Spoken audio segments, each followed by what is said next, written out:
Hello everybody and welcome back. I hope you had a lovely couple of days. Here we are back down in my chilly summertime dungeon garden, and I've got to say I have definitely got to do something down here about heat. It is, not only is it really cold on my bare feet, it's undoubtedly really cold on the plants. They are not looking good, some of which you may already be able to see behind me there.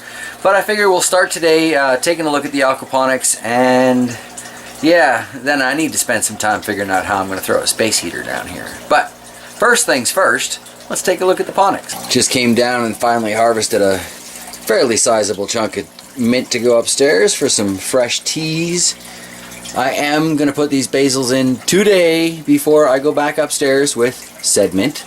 But it looks nicer with that kind of cut down a little bit. You can see I got rid of the green onions that weren't really doing anything anyway. And this tomato is definitely growing, kind of long and spindly in the leaves and such. Doesn't look like it's rooting down into those pellets just yet.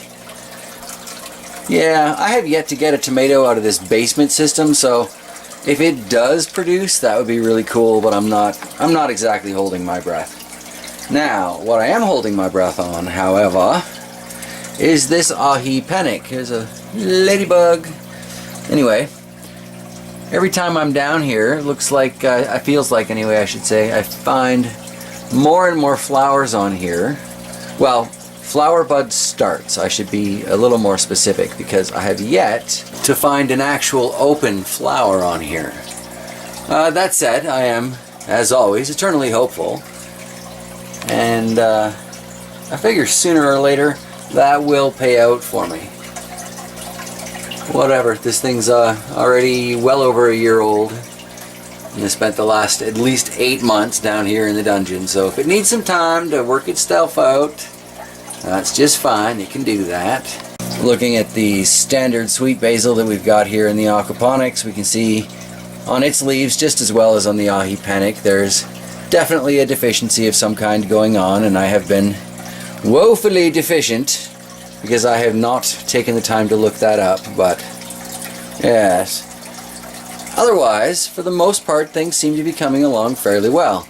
Need to get these basil in, so we see what happens with these purplish leaves, and they're not looking terribly happy in the solo cups anymore.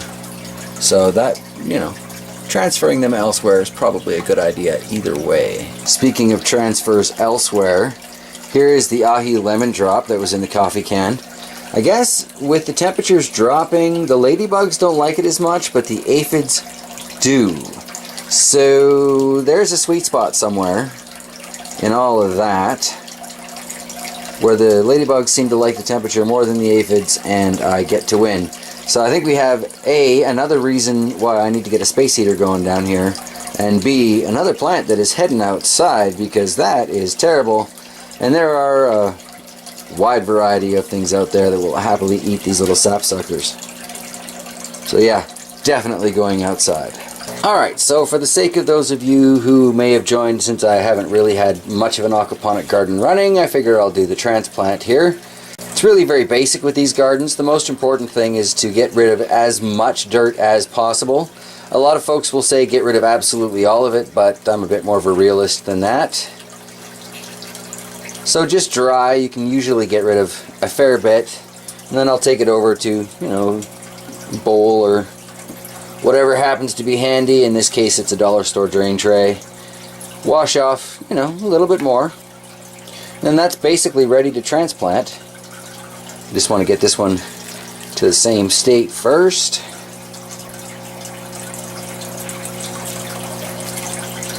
Alright, now this is the incredibly tricky bit. Stick with me here, folks. I hope you can sense the sarcasm and all that. Because it's just in clay pellets, it's really quite easy to just dig in here and shove the plant down as far as you possibly can.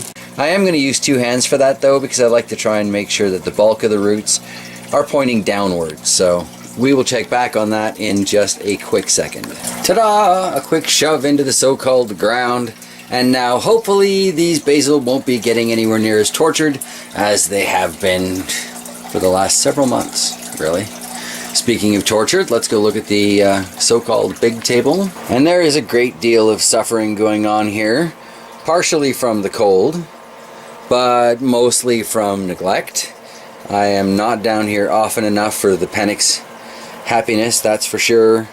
These mint are going through a lot more water than everybody else, so they're wilting much faster, but they're mint. So A, I don't care if they die, and B, it's almost impossible to kill them. They will come back. So I did lose one of the bad brains start, but look at some of these. Oh, you fantasies.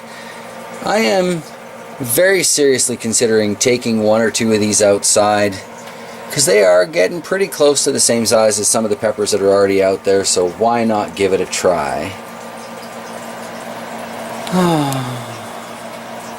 This ahi pennick, I keep trying to be hopeful for. I've just switched the light so it's actually got the bloom on as well. We've got the red spectrum, so hopefully it can try and ripen up whatever peppers are on here. But I'm trying really hard to hope for this plant, you know what I'm saying? But it's really hard to try hoping for this plant. It is what it is. We learn as we grow. The coffee tree's happy. The oregano's happy. At least something likes me. Who am I kidding? I know something likes me. The aphids must love me. Oh, they love me so much. Anywho, yeah, I gotta fart around down here and kind of figure out where I'm gonna squeeze a space heater into all of this mess and not, well, make it a fire hazard, really. So I'm gonna get doing that. There's no point in you guys keeping me company for that. And I guess tomorrow we'll take a look at what's going on outside. So yeah, I'll see you guys tomorrow.